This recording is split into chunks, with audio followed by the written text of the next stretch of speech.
I'm recording. Hi, Jake. Hello, Raffi. Nice to be here with you. It's been a while. I'm glad we're back together. I know. And yes, for people on the channel, Raffi's still very involved in the channel and will hopefully be more involved and more consistently involved in the future. We were just talking about grand plans we have for the future, so hopefully you'll see some of that come into play soon. Yes.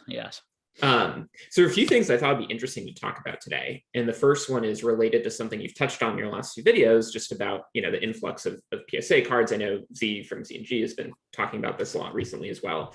And what I thought would be interesting to analyze is if one wanted to try to time the market, not necessarily perfectly, but at least follow the trends, can we predict some of it in advance? So I'll sketch out like my loose theory and you can take it apart, deconstruct it.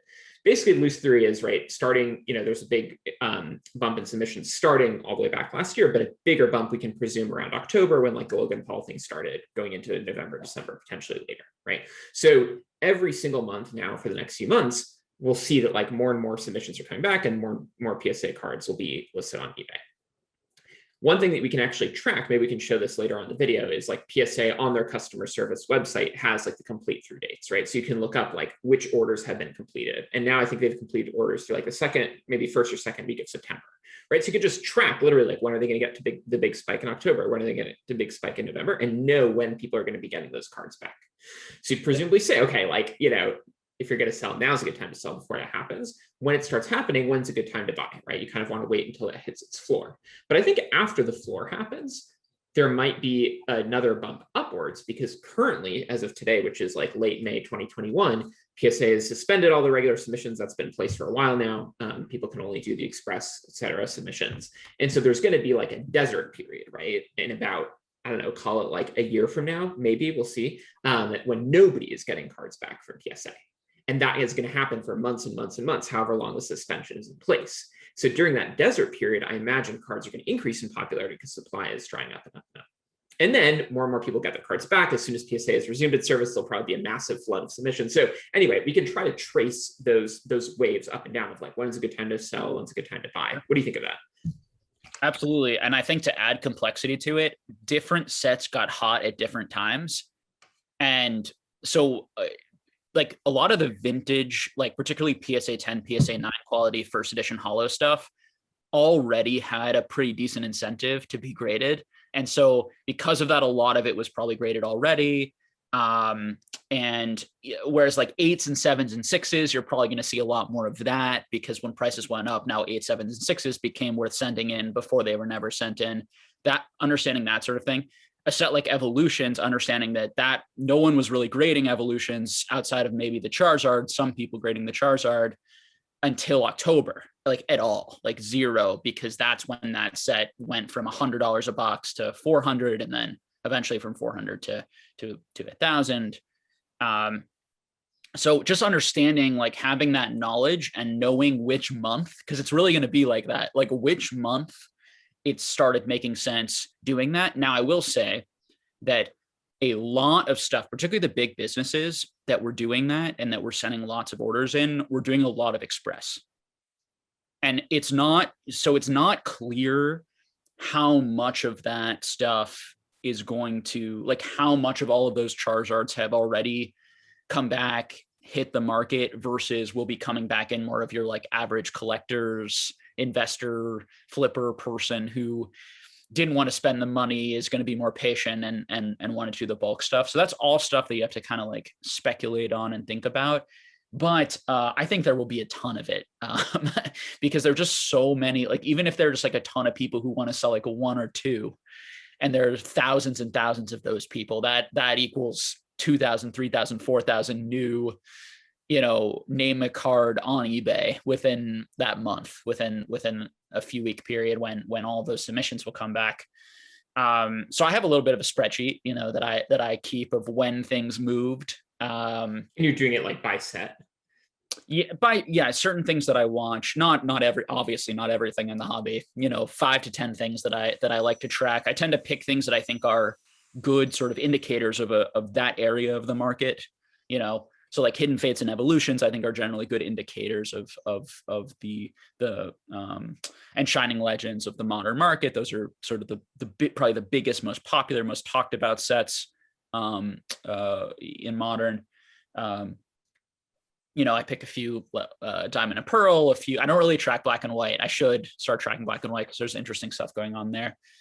But yeah, I think that it's understanding and knowing that stuff as a way to, first of all, it's kind of fun to try and predict and see if you're right and to track it. And second, yeah, if you feel like, particularly I think as a collector with items that maybe you really want for your collection, but have always been very expensive, thinking about how you can get that for a little bit cheaper is certainly makes a lot of sense if you can sort of time that window or figure out at least, 4 to 5 month window that probably makes the most sense to buy.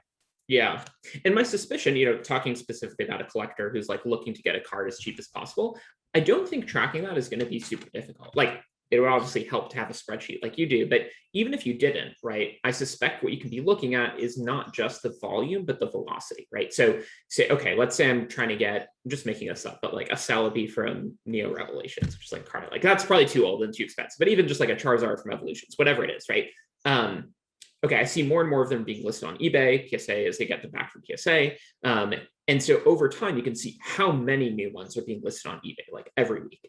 And as the number of new ones to be listed on eBay is decreasing, you can say, okay, we're probably nearing the floor for this card, right? And then at some point, the number of new ones being listed on eBay will increase again, right? As like more and more people see that, it's getting hot again and they send it off, but that might be a year from now, might be 15 months from now, whatever it is. So essentially what I'm saying is that like, if there's, specific cards you're really looking after, even if you've not been tracking things in the past, you can look at how many new ones are being added on like week by week or month by month basis to get a sense of like when the floor is going to happen. Yeah. And you can track specifically like how many cards a week are being graded, from a specific set. But definitely tracking how many of those then cards are coming onto the market, tracking our old certs coming onto the market or our new certs coming onto the market. That stuff is good to track as well, to see it if it's also just that like collectors still, because I think that a lot of the rechases we've seen has nothing to do with that sort of stuff. I think it has to do with people are realizing they can't make huge returns anymore and they don't want the items. So they're trying to kind of offload and dump the items. Yeah, we haven't even hit the like big spike in PSA returns yet. Yeah, versus more so that once that collector floor comes in and where you stop seeing as many old certs coming out because now they're in the hands of more permanent collectors who are buying them at these prices or holding them at these prices with the feeling of like, this card is worth more to me. First of all, maybe I believe that the card's going to go up eventually again, and or this card is worth more to me than I could sell it at this point. And then you're only seeing sort of newer certs come on the market and sell, and or prices start going up, which then starts prying those cards away from collectors again, just like we saw this year. So many people sold this year who were never planning on selling just because you have huge exponential rise in prices.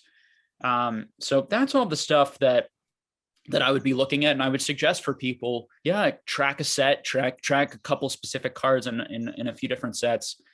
Particularly if you enjoy it, because I think that's part of what will make you successful is like you enjoy that tracking, you enjoy seeing that data, you like all that sort of stuff rather than it being like a pain.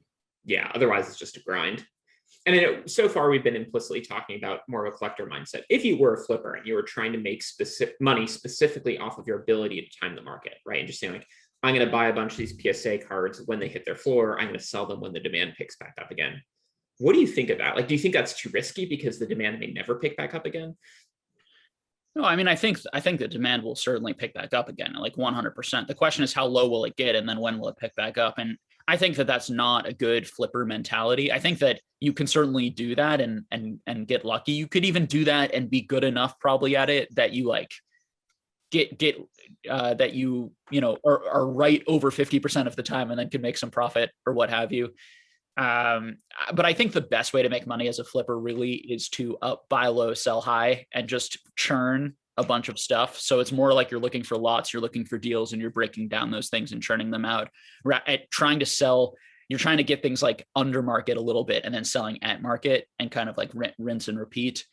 I think that's just a much more both probably boring, but also like solid business model. I think that's what you see all these businesses and stores doing. They're not trying to like big brain the, what's going to happen in the next 2 months, 3 months, 4 months. They're more trying to find consistent deals and consistent things that are liquid, right? There's a reason why they like those Charizard cards. They like those popular modern cards because they're very liquid, because there are a lot of eyes on them. They're selling a lot. So they're focusing on those types of items. Yeah, that makes sense. One other thing I wanted to talk about, and we actually discussed this when we did our Clubhouse conversations like months ago, the idea of rebalancing your portfolio. So I'm curious to hear if you've been thinking about that, if other collectors you've been talking to have been thinking about that. And basically, just to summarize, the idea would be, let's say, I have a collection of Pokemon cards. It's drastically increased in value. How do I want to rebalance? Like now, like that could mean, 10% of my net worth used to be in Pokemon. Now 90% of my net worth is in Pokemon. Does that still make sense? Does it still make sense for me to be 90% in on Pokemon, or to scale it back to 10%? And I'll focus this, just for the sake of our audience, more on Pokemon itself, right? Not like your balanced portfolio as an investor, but just within Pokemon.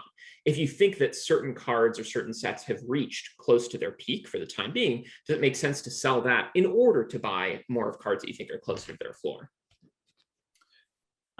Sorry, so you're saying diversify yourself within Pokemon? Within Pokemon, not just diversify, but rebalance, right? Like if certain cards you've owned or sets have appreciated more than others over time, you now have more of net worth tied up in those cards than in your others. Yeah, I mean, I did that like with Topsoon and with Level X's a little bit, and with Misaki promos a little bit. Were 3 areas that had grown a lot, particularly Level X's and Topsoon had grown a lot. And so I, was selling some of that off and rebalancing it and putting it in some other areas. For me, I track the percentage growth. So for example, I was making like 50 times my money in a lot of those Topsoon cards in terms of what I put into them. I was making like 25 to 50 times on those Level X's. And I was only making like 5 times, 10 times on certain like vintage set cards. I was only making like 3-4 times in certain trophy cards. So I rebalanced and sold some of those things that I think went up, really, really high, really quickly, because I knew the market, I knew the numbers, moved it to other things. I think that the other part of your question, the outside of Pokemon stuff, and again, we're not financial advisors. It's always a good time to drop that. For me personally, it really is going to depend on your risk tolerance, on your age, what your salary is. Like if you're making a really good salary and you're young, although you might be missing out on like amazing compounding interest and all these sorts of things, if you put it in like an S&P 500 now, there's more to life than just money. There's also fun and enjoyment. And as long as you like can pay your bills and you have like a good plan that's actually going to be stable, I think you can make a case for keeping like a ridiculously silly amount of your net worth in collectibles that actually seems pretty smart and reasonable in terms of you enjoying your life and putting your money in things that you enjoy. But for a lot of people, particularly if you don't have a good income or a good salary, and I, was giving this advice and feedback to a lot of my friends this year, like selling your $1 million Pokemon collection when you make $40,000 a year in salary, that's a life-changing thing, because now you can put that in an S&P 500, get the hopefully 8 to 12% compounding interest a year, and you're basically set. In a lot of ways, if you're in your 20s, particularly, you're probably pretty set for life. As long as that does well. You can take any extra money you have in your $40,000 salary and kind of enjoy yourself, because you already have this $1 million investment at the age of 25, which is you're doing pretty good compared to what most people are at. So I think that but if you're making 100, 150, 200,000 a year, it can kind of change things and how much you love the cards. So I think all of those are personal decisions.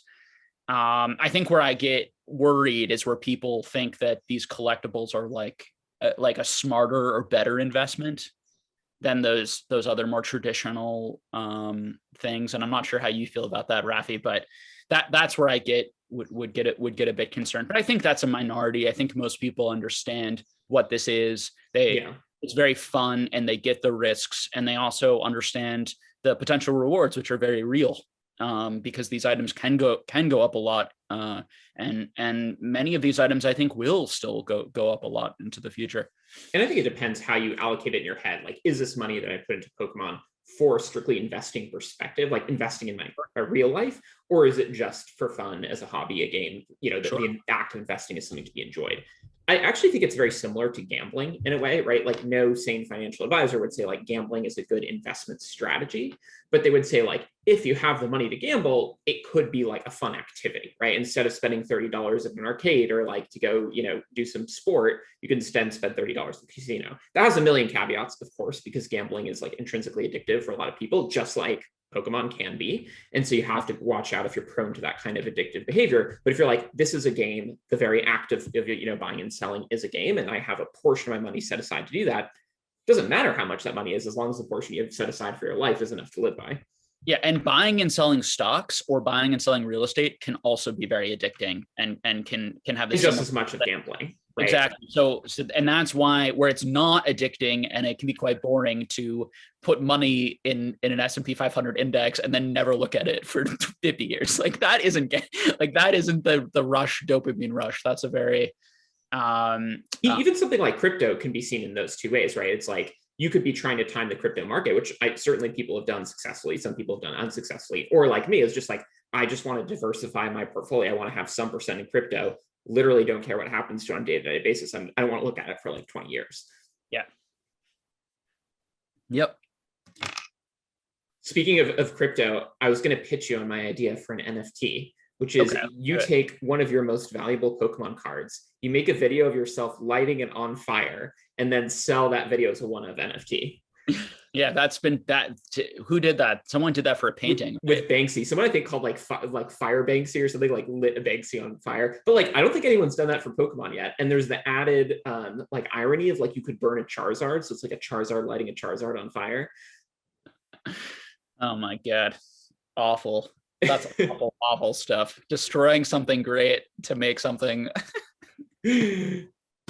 One other thing I thought could be fun to highlight is I was telling Jake I've been buying a lot of older magazines, so I can show some of these in case anyone's familiar from childhood. These are magazines called Try, or like collectible cards. So this is an older one. It has a picture of Star Wars on the front, but some of the newer ones, like from the year, here's one from the year 2000, has a shadow of a Lugia. I think like before even people knew what Lugia was, right, on the cover. And so these have, it's super fun to read because they've got all kinds of like articles and even the advertisements are fun to look at because you're like, in what ways were they like advertising collectible cards back then? A lot of it's about Magic. But at the back, they have a price guide, right? And so here you can see a price guide for Pokemon. And what these magazines did is they took an average of all the different stores they were in touch with, what they were listing their singles at, right? It's obviously higher than what people would actually pay because it's like store prices, it's average, etc. But it gives you a sense of like certain cards compared to others, certain sets compared to other sets, what was more valuable at the time. And this is back in 2000. You get these magazines from 99, you get them from 2001 and so forth. And I have now a lot of them because I find it super fun and nostalgic to read. But what I've noticed that's been super interesting is that a lot of the current price trends of specific Pokemon converge over time to what they were 20 something years ago. I've noticed this in particular with Star Wars because I track that a lot more closely, but like as the Star Wars CCG market has been heating up, the cards have become more valuable compared to others, like that have been increasing faster, are the ones that 20 years ago had higher price points, right? And so there are two possible explanations, I think. One possible explanation is people remember the cards that were hot when they were kids and they want to own that now as an adult. I think that's certainly true, right? So the reason that like Darth Vader is more popular in their cards is because you remember wanting a Darth Vader as a kid because it was so expensive to get. And I fall into that category. The other possible explanation, which might be equally true, is that those cards are just intrinsically more valuable. They're more appealing, regardless of your memory of what the price was as a kid. And so this goes back to a lesson I know Jake talks about over and over of just like looking into the history, the price history of things. In this particular case, I think the lesson is you can get a sense of what might be intrinsically valuable by seeing that history from a long time ago. Yeah, absolutely. I think that type of analysis and awareness is key to assessing where is the value coming from? Is the value coming from, just like that natural playground interaction with these things with kids? Or is that value coming from a YouTuber or an Instagram person telling you what to buy, or an influencer in the community?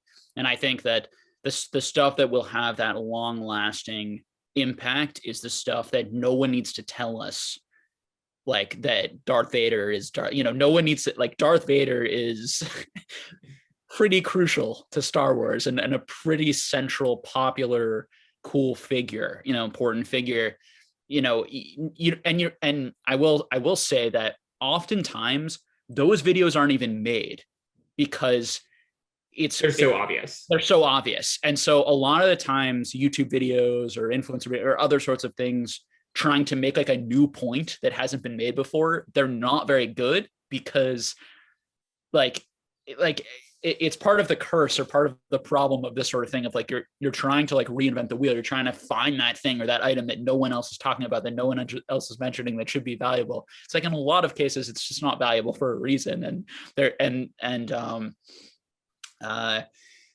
the obvious clear stuff doesn't get talked about enough. And I do think that actually presents opportunity in those moments, when like the obvious stuff, the stuff that is like clearly the centerpieces of the hobby, the center part of the hobby, when that stuff seems to be lagging stuff that is more kind of like that hot, hyped new thing, like all day, every day. As an investor, I put my money into that core stuff, knowing that in 20 years, almost 100% of the time, with a few outliers, that core stuff is going to be the stuff that holds all the value. And that hyped new exciting set or stuff, 99 out of 100 times is going to be forgotten about very quickly. And we're going to see that a lot with these modern sets, these new exciting alternative arts. Almost all of them will be forgotten in 5 to 10 to 20 years. There will be a few cards, just like there are a few cards for every generation for the kids today, as long as they're interested in Pokemon in 20 years, that do connect and stand the test of time. It's just hard to predict what those will be. And some of them, or a decent amount of them, probably haven't even been printed yet, is the thing. Like the next 5 years, we may see much cooler cards than during this period, cooler alternative arts, all these sorts of things. So it's just, when you're seriously investing, you just have to keep all of that in mind, and all of that risk, and how speculative all that is. Now, that being said, loving the new Eevee set, for example, and just appreciating how cool some of those new alternative arts are, and like buying it because you love and enjoy it, is like the right way, I think, to get the most out of those Pokemon sets. But to say that it's going to be the most desirable set of all time and the most investable modern set, that's where you get into that sort of like hot take kind of danger. And I do worry that there are a certain number of people who unfortunately fall for, or just kind of fall for that trap, and don't think about like how they're going to make a bunch of those sets in the next 10 years that are similarly cool. Yeah. Speaking to organic demand, what you said about the playground really resonated. It's like, if you know what kids are like really like now, you're going to know what they want to buy in 20 or 30 years when they get to be our age. And what's interesting is nowadays we don't have things like Scry Magazine, right? Like this doesn't exist. There's a lot of content on the internet, which is a blessing and a curse, right? Like you can get price guides instantly, you can know what's hot instantly, but you've no idea how much that is influenced by the influence itself versus by the organic interest from kids. So I don't know what the solution is, other than like disseminating a network of spies around playgrounds across the country, which sounds like this video is now going to be demonetized. I mean, like to me, like clearly Hidden Fates is the front runner. Like I watched just lots of like videos of like kids reacting to pulling the Charizard, kids reacting to pulling like any of those. There's such a joy and an excitement and a chase, and that's what the kids talk about. And so like that's the stuff that is going to be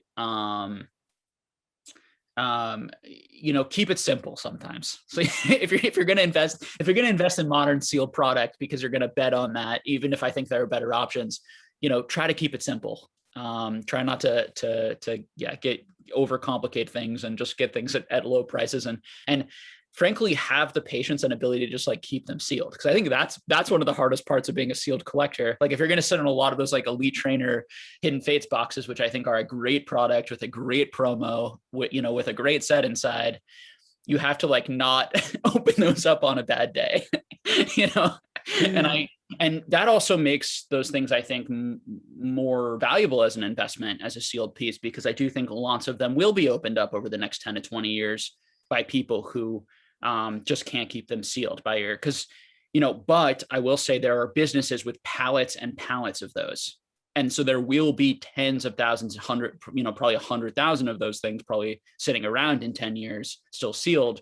Whereas that won't be the case for, black and white era, for diamond and pearl era, for, original Nintendo EX era, for anything from WotC. So you just have to keep in mind that that just requires that much more demand in order to push those prices up. So we'll see. Yeah, definitely. Yeah. I'm curious if you've sort of, you talked a lot about well, not a lot, but in the video about the Yu-Gi-Oh opening, which I thought was super fun, you're like, you can get the sealed product really cheap. And so you can indulge your appetite for like having fun opening things by just finding the cheaper alternative, which I think is such a great idea. Yeah. So that's my general strategy is I keep my fun and my investing like my pure sort of like fun opening, because now it's fun to invest and buy expensive cards that you think will go up. It's extremely fun. That's why we do it fundamentally, not to make money fundamentally, but to have fun and enjoy it.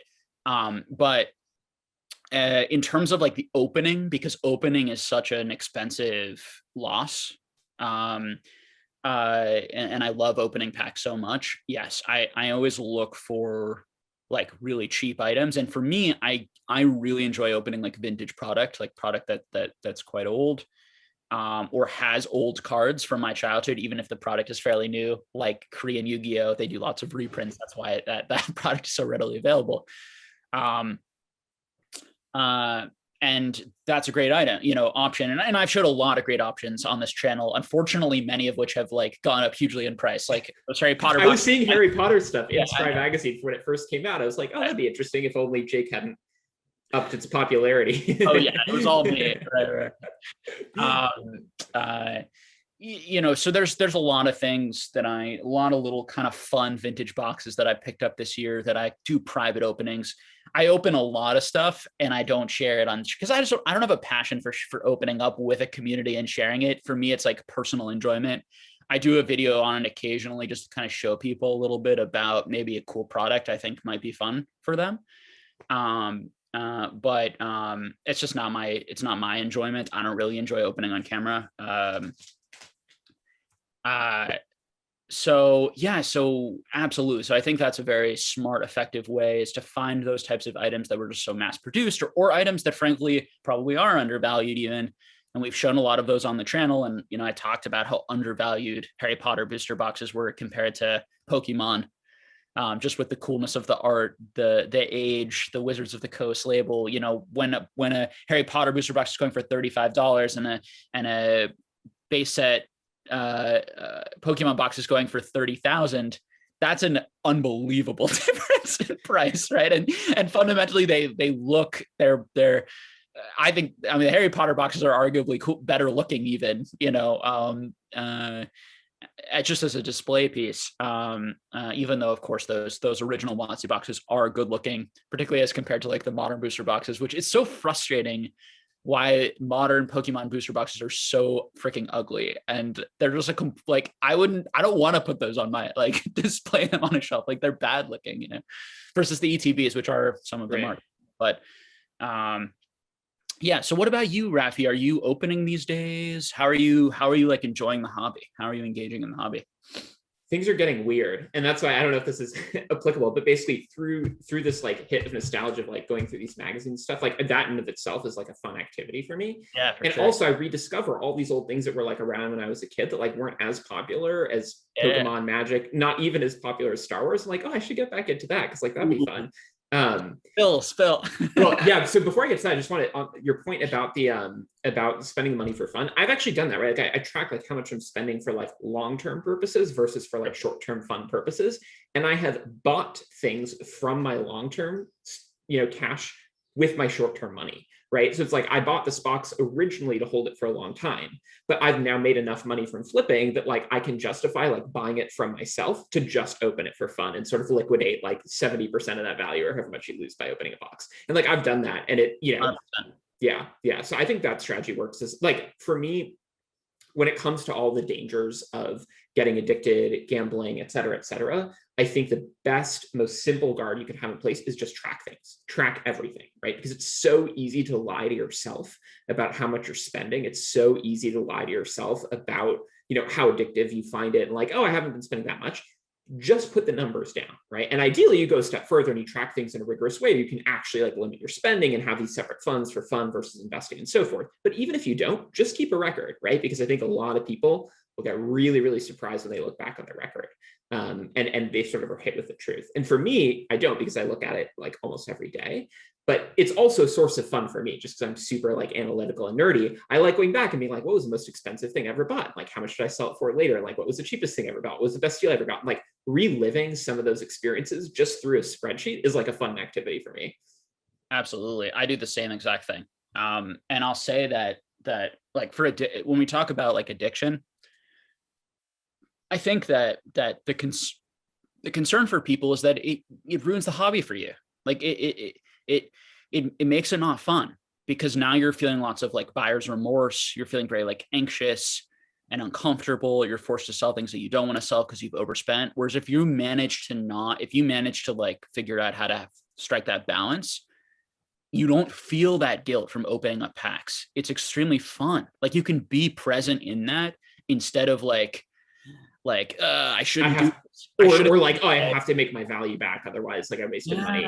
Yes. Or I shouldn't, you feel that feeling of like I shouldn't do this, but I can't help myself. I can't stop myself. And to be honest, like depression and low mood and low self-esteem, one of the major causes and sources of that is a feeling of like you can't control yourself. It's a feeling of like you're letting yourself down in your life. And so that seeing yourself kind of fail at that again and again and again in a hobby that should be uplifting and an escape in a lot of ways from you know, things that are more difficult. It's why a lot of us have come back to this right now, because we just want our lovely perfect childhood, you know, back and you know, or like at least great memories from our childhood back.